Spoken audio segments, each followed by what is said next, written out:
السلام عليكم ورحمة الله وبركاته. نحمده ونصلي على رسوله الكريم.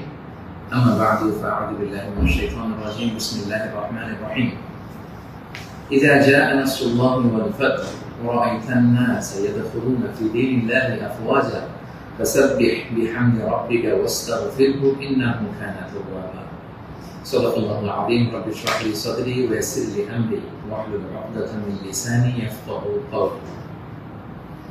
আল্লাহ তাআলার শুকরিয়া আদায় করছি যে আল্লাহ তাআলা আমাদেরকে একটি গণ বিপ্লব শেষে, একটি গণ উত্থান শেষে একটি নতুন বাংলাদেশ দেখবার সুযোগ করে দিয়েছেন। আমরা বলছি আলহামদুলিল্লাহ ওয়া শুকরুলিল্লাহ। আল্লাহ তাআলার শুকরিয়ার পাশাপাশি আমি এই বিপ্লবের সাথে গণ বিপ্লব, গণ উত্থানকে যারা নেতৃত্ব দিয়েছেন, লিড দিয়েছেন, এটাকে যারা সমর্থন জুগিয়েছেন, তাদের সবাইকে প্রাণ ঢালা শুভেচ্ছা এবং অভিনন্দন জানাচ্ছি। এই বিপ্লবকে বাস্তবায়ন করবার জন্য যারা নিজের দেহের তাজা রক্তটুকু বিলিয়ে শাহাদাত বরণ করেছেন, আমি শুরুতেই তাদেরকে গভীর শ্রদ্ধার সাথে স্মরণ করছি। তাদের রূহের মাগফিরাত কামনা করছি এবং শাহাদাতের সর্বোচ্চ মাকাম আল্লাহ সুবহানাহু ওয়া তাআলার কাছে আমি কামনা করছি। পাশাপাশি যারা আহত হয়েছেন তাদের সুস্থতা কামনা করছি এবং আমাদের তরুণ মুক্তিযোদ্ধা ভাইয়েরা যারা সামনে থেকে এই বিপ্লবকে লিড দিয়েছেন, তাদেরকে আমার পক্ষ থেকে প্রাণ ঢালা শুভেচ্ছা এবং অভিনন্দন। বিশেষ করে বৈষম্য বিরোধী ছাত্র আন্দোলনের যে নেতৃবৃন্দ বা সমন্বয়ক ভাইয়েরা, যারা আপনারা এখনো পর্যন্ত অনেক পরিশ্রম করে যাচ্ছেন, আমাদের সকলের পক্ষ থেকে আপনারা সালাম জানবেন, শ্রদ্ধা জানবেন এবং ভালোবাসা জানবেন। সম্মানিত শুধু আমি শুরুতেই দুঃখ প্রকাশ করে নিচ্ছি যে কিছু কারিগরি ত্রুটির কারণে আমরা আমাদের লাইভটি প্রায় আধা ঘন্টা দেরি করে শুরু করলাম। আপনারা ক্ষমা সুন্দর দৃষ্টিতে দেখবেন এবং সবাইকে অনুরোধ করবো যে গণসচেতনতার স্বার্থে, জনসচেতনতার স্বার্থে লাইভটা শেয়ার করবেন। আমি খুব বেশি সময় নিতে চাই না। আমরা আল্লাহ তাআলার শুকরিয়া জানাই।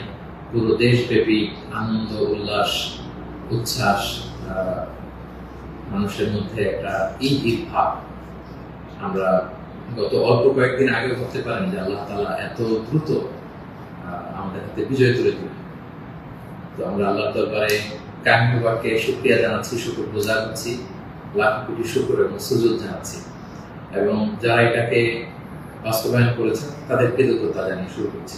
আমি অল্প কয়েকটি কথা রিমাইন্ডার হিসেবে আপনাদের সাথে শেয়ার করে আজকে লাইভটি শেষ করব ইনশাআল্লাহ। সমাজের সাথে প্রথম কথা হচ্ছে যে আমরা একটা সাময়িক বিজয় অর্জন করেছি, কিন্তু আমাদের সংকট কিন্তু কাটেনি, অন্ধকার কাটেনি এখন। আমরা গত রাতে কিছু ক্যাওটিক সিচুয়েশনের কথা শুনেছি বাংলাদেশে, আপনারা দেখেছেন অনেকে। আমি নিজেও খুব ক্লোজলি ফলো করছিলাম, সারা রাত ঘুমাতে পারিনি, ফজর করে আমি ঘুমিয়েছি। তো এজন্য আমাদেরকে সজাগ থাকতে হবে, সম্মানিত ভাই বোনেরা, সজাগ থাকতে হবে, ঐক্যবদ্ধ থাকতে হবে। মাইলস টু গো, অনেক দূর আমাদেরকে যেতে হবে। আন্দোলন বা বিপ্লবের এটা হচ্ছে আন্দোলন শেষে একটা সফল বিপ্লব বা গণঅভ্যুত্থান শেষে এটা হচ্ছে প্রথম ধাপ, যে স্বৈরাচারের পতন হয়েছে। এখন হচ্ছে আমাদের দেশ গড়বার সময়। এই সময় আমাদেরকে অত্যন্ত ধৈর্যশীলতার পরিচয় দিতে হবে, দায়িত্বশীলতার পরিচয় দিতে হবে। বিজয়ীরা দায়িত্বশীল হয়। যদি দায়িত্বশীল অ্যাটিটিউড আমরা দেখাতে পারি, তবে এই বিজয় কিন্তু আমাদের টেকসই হবে। সো অনেক ধরনের ষড়যন্ত্র আশেপাশে ঘুরপাক খাচ্ছে, দেশি বিদেশি। আমাদেরকে সজাগ থাকতে হবে, সচেতন থাকতে হবে। বিজয় উল্লাসে মেতে আমরা যেন আবার কোনো ভুল করে না বসি, বিপ্লবের পরে কোনো প্রতি বিপ্লবকে যেন আমরা স্থান না দিই। এই হচ্ছে প্রথম রিমাইন্ডার আপনাদের প্রতি। 2 নম্বর যে কথাটা বলবো, আমাদের বাংলাদেশে আমরা মুসলিমরা ছাড়াও আমাদের হিন্দু ভাই বোনরা আমাদের সাথে, আমরা একসাথে মিলেমিশে একাকার একসাথে আমরা থাকি। আমাদের খ্রিস্টান ভাই বোনেরা আছেন, বৌদ্ধ ভাই বোনেরা আছেন। সো সংখ্যালঘুদের কোনো উপাসনালয়ে যেন কেউ আক্রমণ করতে না পারে, এটা খেয়াল করতে হবে। কিছু কিছু ঘটনা আমরা শুনেছি যে বিভিন্ন জায়গায় হিন্দুদের মন্দিরে আক্রমণ করা হচ্ছে, অগ্নিসংযোগ করা হচ্ছে। তো এটা কিন্তু অনেক বড় ধরনের একটা ষড়যন্ত্র। আমরা বছর 2 আগে আমার মনে আছে যে কুমিল্লাতে নানুয়া দিঘির পারে হনুমানের পায়ের উপরে কোরআন রেখে কি তুলকালাম কাণ্ড হয়ে গেল। সো যারা ক্ষমতা ছেড়ে পালিয়েছে তারাই দেখা যাবে যে ভাড়াটে করা লোকজন দিয়ে সেখানে আগুন দিয়ে আল্লাহু আকবার স্লোগান দিবে, নারায়ে তাকবীর, আল্লাহু আকবার স্লোগান দিয়ে বোঝাতে চাইবে যে ইসলামপন্থীদের কাজ এটা, মাদ্রাসার ছাত্রদের কাজ এটা। সো এত কাঁচা কাজ যেন আমরা না করি, আমরা যেন তাদের এই ফাঁদে পা না দিয়ে আমরা যেন সচেতন থাকি। বিশেষ করে মাদ্রাসার ছাত্র ভাইদেরকে, আমার কলেজের টুকরা মাদ্রাসা, আলিয়া মাদ্রাসা, কবি মাদ্রাসার ছাত্র ভাইদেরকে আমি বলবো, আপনারা আপনাদের নিজ নিজ থানা, গ্রামের, এলাকার হিন্দু মন্দিরগুলো নিজ দায়িত্বে পাহারা দেন। প্যাট্রোলিং করবেন ভাগ করে করে, সকালে বিকালে কারা দায়িত্ব পালন করবেন। মাদ্রাসার শিক্ষক যারা আছেন তারা এটা দেখভাল করেন। সামনের এক দুই দিন খুবই গুরুত্বপূর্ণ। আমরা চাই না যে আমাদের বিজয়টা এভাবে নষ্ট হয়ে যায়। এই জাতীয় ষড়যন্ত্র যারা করছে তাদের ষড়যন্ত্রকে আপনারা নস্যাৎ করে দিন সংঘবদ্ধ ভাবে। তো এটা আমাদেরকে খেয়াল রাখতে হবে। কিছু অগ্নিকাণ্ড বা বিচ্ছিন্ন ঘটনা যদি ঘটে, দেখা যাবে যে যারা এই বিজয়ে খুশি না তারা এটাকে ইন্টারন্যাশনালি তারা এটা প্রোপাগেট করবে। তারা বলবে যে Bangladesh is on terrorist attack, জঙ্গি অ্যাটাকে কবলে পড়েছে বাংলাদেশ, অনেক ন্যারেটিভ তারা দাঁড় করাবে এবং এটা করতে তারা বড় করবে। আমরা এত সহজে এই বিজয়কে নষ্ট হতে দিব না।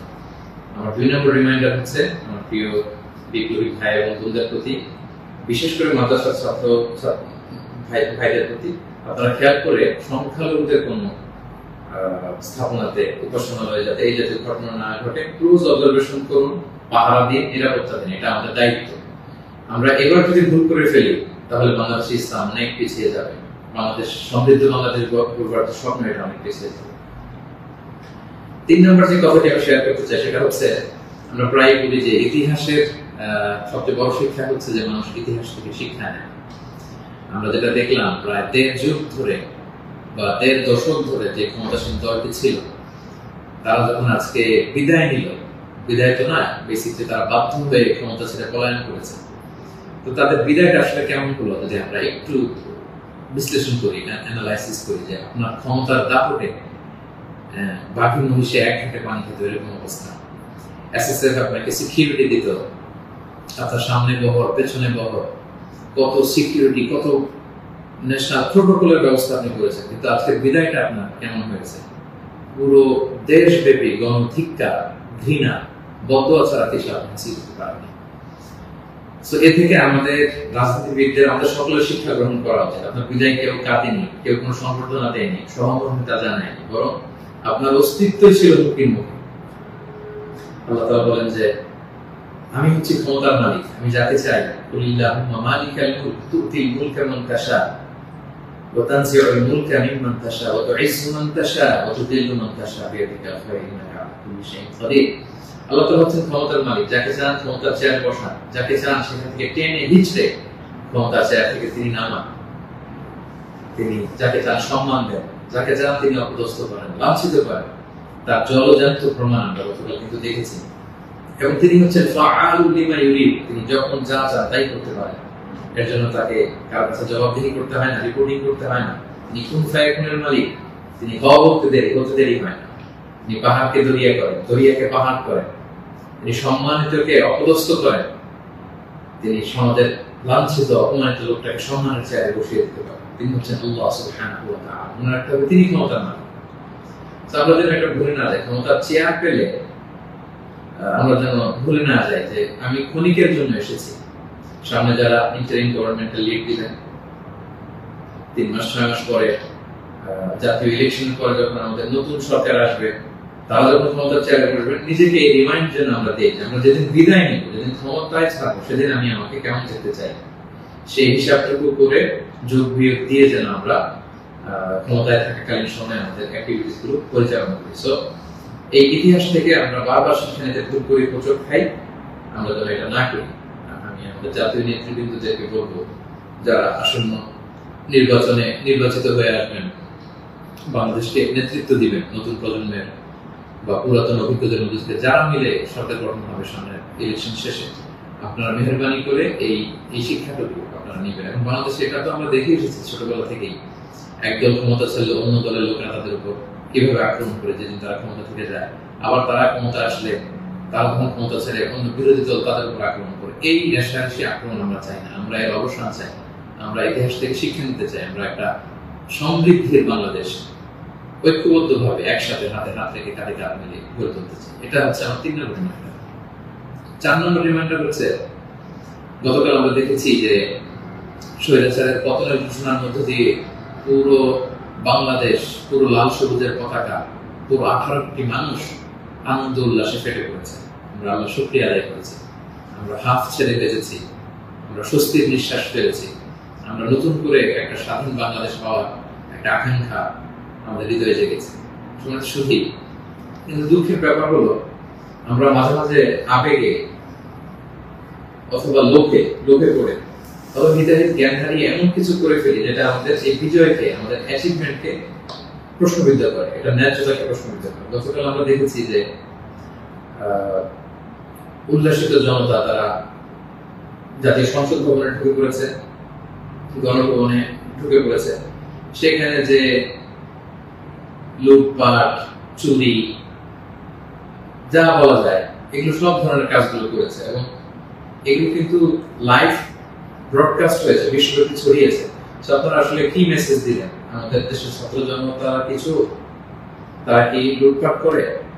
যারা ক্ষমতা ছেড়ে পালালো তারা তো এটাকে ইন্টারন্যাশনালি প্রোপাগান্ডা বানাবে যে দেখুন কিরকম লুটপাট, চুরি, আক্রমণ এগুলোর মধ্যে দিয়ে তারা গণভবনকে দখল করছে, তারা একটা ইস্যু বানাবে।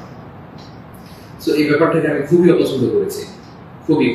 আমি বলবো না যে শিক্ষিত ছাত্র জনতা এমন করেছে, যেহেতু উল্লাসিত জনতা সেখানে ঢুকে পড়েছিল, এখানে ভালো মানুষ ছিল, খারাপ মানুষ ছিল, ছিচকে চোর ছিল, টোকাই ছিল, তারা এগুলো করেছে। কিন্তু আমি দেখে অবাক হয়েছি মাঝে মাঝে অনেক ভালো ফ্যামিলির ছেলে পেলে অথবা নামাজি দেখে প্র্যাকটিসিং মনে হয়, তারাও এরকম ছবি দিয়েছে। কেউ গণভবনের বালিশ, কেউ চেয়ার, কেউ টেবিল, কেউ পাঙ্গাস মাছ, কেউ ফ্রিজের খাবার, যে যেরকম পেরেছে হরিলুট করেছে। এটা আমার চোখে এসেছে এবং গণভবনের নেম প্লেট নিয়ে আসছে। তো এই এতটুকু বিবেকবোধ বা চিন্তা শক্তি কি আমাদের নাই যে এটা তো রাষ্ট্রীয় সম্পদ, নিজের সম্পদ না, এটা তো ভাগ বটোয়ারা হচ্ছে না। আপনি যে গণভবনের চেয়ার নিয়ে আসলেন 3 মাস পরে যে আমাদের নিজেদের ভোটে নির্বাচিত আমাদের ট্রু লিডার যিনি হবেন, আমাদের প্রধানমন্ত্রী, তিনি কোথায় বসবেন? তার চেয়ার তো আপনি চুরি করে নিয়ে আসছেন। তিনি থাকবেন কোথায়? তার বালিশ তো আপনি নিয়ে আসছেন। একটা বালিশ নিয়ে এসে, একটা হাঁস নিয়ে এসে, একটা কম্বল নিয়ে এসে আপনি আসলে কতটুকু লাভ করতে পারেন? কিন্তু গোটা বিশ্বকে আপনি একটা নেগেটিভ মেসেজ দিলেন এবং আমাদের এই বিজয়কে আপনারা প্রশ্নবিদ্ধ করলেন। এটা অনেক বড় ভুল আপনারা করেছেন সম্মানিত ভাইয়া, যারা এটা আপনারা করেছেন। আমরা পৃথিবীর বিভিন্ন জাতি গোষ্ঠীর মধ্যে থেকে তাদের অনেক ভালো গুণ দেখি, এগুলোকে আমরা নিতে পারি না? মানুষ তো নিজেদেরকে ভালো জিনিস দেখে দেখে সেগুলো অ্যাডপ্ট করে করে মানুষ নিজেকে সুন্দর করে, পলিশ করে। আমরা জাপানিজদেরকে দেখেছি তারা কত ভদ্র পরিচ্ছন্ন। অলিম্পিকে তারা খেলা দেখতে যে স্টেডিয়ামের মধ্যে দর্শকেরা যখন খাবারের প্যাকেট, চিপস, পানির বোতল, টিস্যু ফেলে দিয়েছিল, তারা অন্যান্য দর্শকদের মতো স্টেডিয়াম ছেড়ে চলে যায়। খেলা দেখা শেষে তারা নিজেরা সব ময়লাগুলো, গার্বেজ গুলো পরিষ্কার করে তারপর ক্লিন করে সেই দর্শক গ্যালারি তারা ছেড়েছে। গোটা বিশ্বে তারা প্রশংসিত হয়েছে। তো এই যে তারা একটা মেসেজ দিল গোটা বিশ্ববাসীকে যে আমরা সিভিলাইজড, আমরা পরিচ্ছন্ন। আমরা আমাদের গতকালের বিজয় উদযাপন করতে যে কি এটা করতে পেরেছি? এই যে আমাদের মধ্যে অধৈর্য, অস্থিরতা, এই যে সাময়িক বেনিফিটের হওয়ার যে মানসিকতা, এইটা যদি আমরা ঠিক করতে না পারি, এই গণবিপ্লবে, গণ অভ্যুত্থানে, নতুন সরকার কিচ্ছু আসা যাবে না প্রিয় ভাইরা। মানে I'm telling you the truth, I'm telling you the reality, এটা আপনাদের মনে রাখতে হবে। বাস্তবতা হচ্ছে আমরা যেমন, আমাদের নেতারাও যেমন। আমরা গতকাল হরিলুট করেছি, আমাদের নেতারাও হরিলুট করেছে। আমরাও চুরি করেছি, তারাও চুরি করতো। আমরা আসলে সুযোগের অভাবে সব বাস্তবতা যেটা, কথাগুলো এই মুহূর্তে, বিজয়ের মুহূর্তে তিক্ত হলেও আমাকে ইসলামিক পয়েন্ট অফ ভিউ থেকে এই রিমাইন্ডার গুলো আমাকে বলতে হচ্ছে। আমি সরি ফর দ্যাট। তারা পদ্মা সেতুতে দুর্নীতির সুযোগ পেয়েছে, ওই লুট করেছে। তারা দেশের বড় বড় মেগা প্রজেক্টে লুট করেছে, আর আপনি ছোট্ট জিনিস লুট করার সুযোগ পেয়েছেন, ওইটা করেছেন। কোনো পার্থক্য নাই। তারা করেছে বড় বড় হরি লুট, আপনারা করেছেন ছোট ছোট চুরি লুট। এই তো পার্থক্য তো আমাদের এতটুকুই। এই জিনিসটা আমাদেরকে বুঝতে হবে যে এগুলো রাষ্ট্রীয় সম্পদ। সেখান থেকে একটা সুতা কেন আমরা টাচ করবো? আপনারা গণভবন ঘেরাও করেছেন, ভেতরে যে উল্লাস করবো, তাকবীর দিন। এমন দেশকে কোথাও খুঁজে পাবে না তুমি, সকল দেশের রানী সেজে আমার জন্মভূমি, গলা ছেড়ে দিয়ে সবাই মিলে কোরআন গান ধরতে, গোটা বিশ্ব দেখতো আমরা কত সিভিলাইজ, আমরা কত সভ্য করবো। সেটা না করে আপনারা ভাঙচুরের মতো কাজ, লুটপাটের মতো কাজ আমরা করে ফেলছি। আমি বলবো না যে সবাই বুঝে করেছেন, অনেকে রাগ থেকে, ক্ষোভ থেকে, ঘৃণা থেকে এটা করেছেন, কিন্তু কাজটা ভুল করেছেন। প্রথম যেটা করতে হবে, আপনাদেরকে আল্লাহর কাছে ক্ষমা চাইতে হবে। আল্লাহর কাছে ক্ষমা চান। দ্বিতীয়ত এগুলো ফেরত দিয়ে আসতে হবে। আমাদের ছাত্র বন্ধুরা এগুলো কালেকশন করছে, এবং ছাত্র ভাইদেরকে আমি বলবো যারা এগুলো আবার রিটার্ন দিতে আসবে তাদেরকে যেন আমরা ব্লেম না করি, পার্সোনাল না করি। তারা তাদের রিয়েলাইজেশন থেকে নিয়ে আসছে, এগুলো তারা রিসিভ করুন। কারণ এগুলো রাষ্ট্রীয় সম্পদ, নতুন গভর্নমেন্ট আসলে আবার নতুন করে রাষ্ট্রীয় অর্থ ব্যয় করে এগুলো আমাদেরকে আবার মেরামত করতে হবে, ঠিক করতে হবে সঙ্গে সঙ্গে। এবং একজন মুমিন এই কাজ কখনো করতে পারে না। একজন বিশ্বাসীর সাথে এই ধরনের মাইন্ডসেট অ্যাটিটিউড যায় না। প্রিয় ভাই বোনেরা, ছোট একটা হাদিস বলে পয়েন্ট আমি শেষ করছি। খাইবারের যুদ্ধ থেকে রাসূল সাল্লাল্লাহু আলাইহি ওয়াসাল্লাম সাহাবাদেরকে নিয়ে ফিরছিলেন বিজয়ী হয়ে। আপনাদের মনে থাকবে কথা, ইহুদিদের বিরুদ্ধে এই যুদ্ধ হয়েছিল, সপ্তম হিজরির ঘটনা। ফেরার পথে রাসূল সাল্লাল্লাহু আলাইহি ওয়াসাল্লাম একজন খাদেম রাসূল সাল্লাল্লাহু আলাইহি ওয়াসাল্লাম উটের হাওদাস ঠিক করছিলেন, এমন সময় একটা বিক্ষিপ্ত তীর এসে তার গায়ে লেগে সে সেখানে মারা যায়। সাহাবারা তার জন্য দোয়া করলো।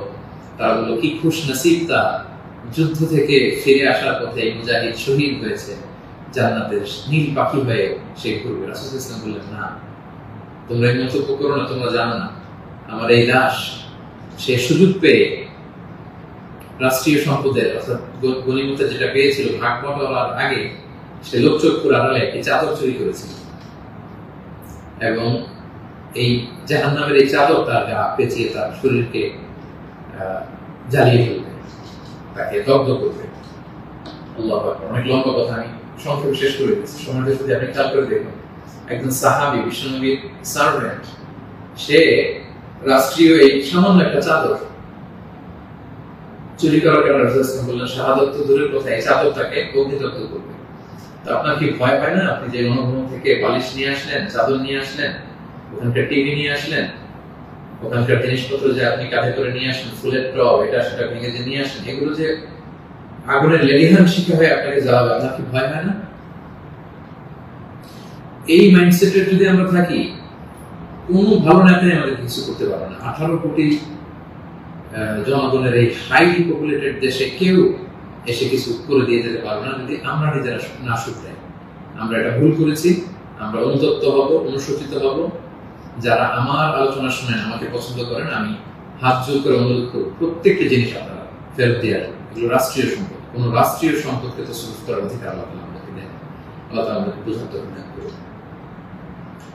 5 নম্বর যে পয়েন্টটি বলবো সম্মানিত ভাই বোনেরা, গত রাত থেকে এখন পর্যন্ত আমি শুনেছি যে কাইন্ড অফ সিভিল ওয়ারের মতো একটা অবস্থা, গৃহযুদ্ধের মতো অবস্থা, থানা জ্বালিয়ে দেওয়া, ভিন্ন রাজনৈতিক মতাবলম্বী যারা তাদেরকে সুযোগ পেয়ে আক্রমণ করা, হতাহতের ঘটনা কিন্তু ঘটেছে।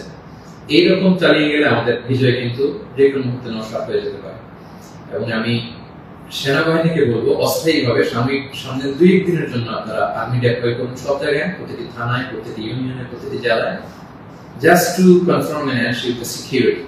Interior গভর্নমেন্ট যখন আসবে তখন তাদের দিক নির্দেশনা অনুযায়ী তাদের লিডারশিপে আপনারা সহযোগিতা করবেন, কাজ করবেন। কিন্তু এই হানাহানি, মারামারি, রক্তপাত থামানোর জন্য, সংঘাত থামানোর জন্য আমার মনে হয় আমাদের প্রাণের ব্যাটালিয়ন সেনাবাহিনীকে আমি এই অনুরোধ করবো যে জরুরি ভিত্তিতে দেশের এই সমস্ত জায়গায়, থানাগুলোতে, মন্দিরগুলোতে যেখানে সংঘাত হওয়ার সুযোগ আছে সেখানে আর্মি যেন ডেপ্লয় করা হয়।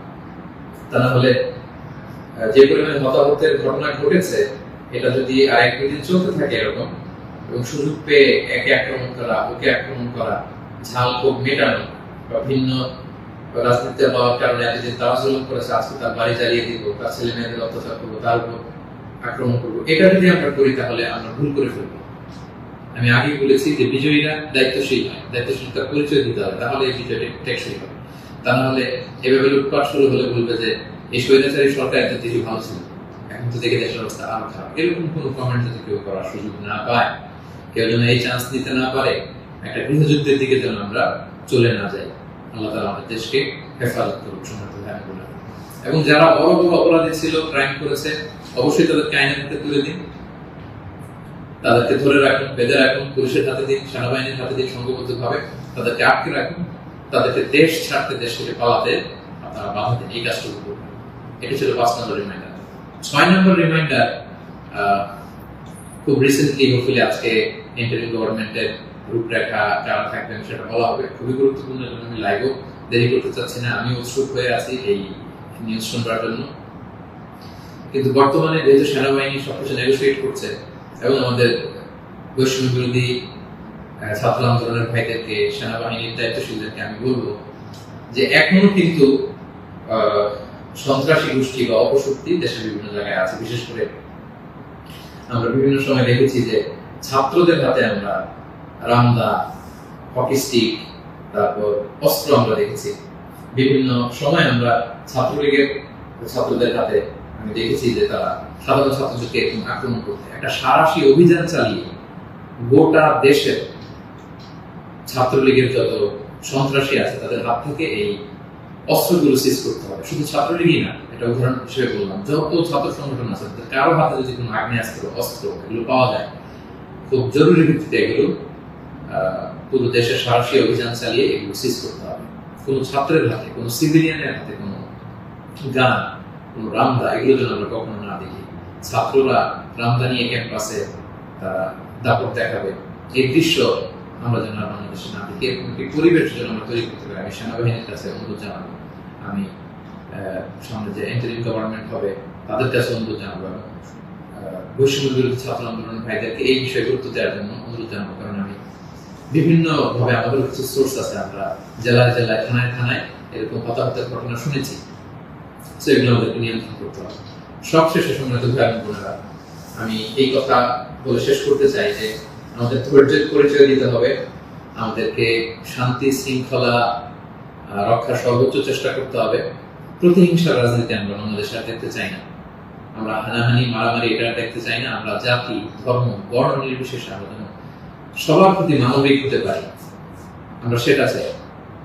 আমরা চাই মেরিটোক্রেসির ভিত্তিতে আমাদের দেশ চলবে। দেশের যতটি চাকরি দেওয়া হবে, পদায়ন হবে, যারা সচিব হবেন, যারা বিসিএস ক্যাডার হবেন, যারা সরকারি আমলা হবেন, প্রতিটা চাকরি যেন মেধার ভিত্তিতে হবে। Meritocracy should be the national policy of Bangladesh, our new Bangladesh, our new independent Bangladesh. আমি দায়িত্বশীলদের কাছে অনুরোধ করছি, আমাদের ন্যাশনাল কয়েকটা পলিসি থাকা দরকার। সিঙ্গাপুরের 3-4টা জাতীয় পলিসির মধ্যে একটা হচ্ছে মেরিটোক্রেসি। রাষ্ট্রীয়ভাবে যেন ঘোষণা দেওয়া হয় যে মেরিটোক্রেসির ভিত্তিতে আমাদের বাংলাদেশ চলবে। আমাদের বিচার বিভাগ সম্পূর্ণ স্বাধীনভাবে, এখানে কেউ হস্তক্ষেপ করতে পারবে না। কোনো চাঁদাবাজি আমাদের বাংলাদেশে চলবে না, কোনো ঘুষ বাংলাদেশে চলবে না। একটা সমৃদ্ধির বাংলাদেশ আমরা যেটা স্বপ্ন দেখি, আমরা যে স্বাধীন বাংলাদেশের স্বপ্ন দেখি, আমরা যেন একসাথে সেটা করতে পারি। Together we rebuild hour nation again ইনশাআল্লাহ। সো সম্মানিত সুধী, আমি এই আহ্বান জানিয়ে শেষ করব, কেউ আইন শৃঙ্খলা অবনতি ঘটাবেন না, সংঘাতে জড়াবেন না, আইন নিজের হাতে তুলে নেবেন না। সংখ্যালঘু ভাইদের দিকে দৃষ্টি রাখুন, কারণ এইটাকে তারা টার্গেট করে একটা প্রতি বিপ্লব, দেশে একটা ক্যাওটিক সিচুয়েশন তৈরি করবে। এবং পুলিশ বাহিনী, সেনাবাহিনী, বিমান বাহিনী, র্যাব, আনসার, বিটিআর, প্রত্যেকটি বাহিনীকে আমি বলবো যে আপনাদের কাছে অনেক বড় দায়িত্ব। দেশের শান্তি শৃঙ্খলা, সিকিউরিটি, নিরাপত্তা নিশ্চিত করে এগুলো আপনাদের দায়িত্ব। আসুন আমরা সবাই হাতে হাত রেখে, কাঁধে কাঁধ মিলিয়ে আমাদের নতুন বাংলাদেশ গড়ে তুলব।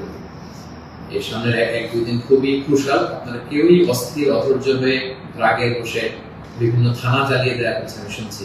সাধারণ পুলিশদের উপর আক্রমণ করা হচ্ছে। প্রিয় ভাইয়েরা, পুলিশরা খুব অল্প বেতনের চাকরি করে, তারা আমাদেরকে নিরাপত্তা দেয়। তো তারা উপরের অর্ডারে এতদিন এগুলো করেছে, তাই বলে আপনি পুলিশের উপরে আক্রমণ করতে পারেন না। আপনার দলের বিরোধী বলে আপনি তাদেরকে আক্রমণ করতে পারেন না।